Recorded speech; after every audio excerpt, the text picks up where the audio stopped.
Използвате Facebook за бизнеса си, но не виждате резултати. Ето 5 често срещани грешки, които може да са причината. Първа. Публикуване на линкове без подходящи изображения. Автоматично генерираните изображения към линковете често не привличат вниманието. Вместо това, използвайте собствена, привлекателна снимка, за да увеличите ангажираността. Втора. Непоследователност в публикуването. Случайното публикуване води до загуба на интерес от страна на аудиторията. Създайте график и се придържайте към него. Трета. Игнориране на ангажираността. Не отговаряте на коментари и съобщения, това може да отблъсне последователите ви. Бъдете активни и показвайте, че цените тяхното участие. Четвърта.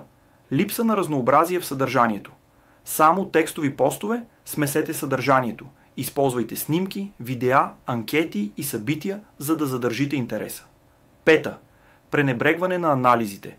Не следите статистиките на страницата си, те предоставят ценна информация за това какво работи и какво не. Избягвайте тези грешки и ще видите как вашата Facebook страница започва да расте. Харесайте, последвайте и споделете с някой, който има нужда от това,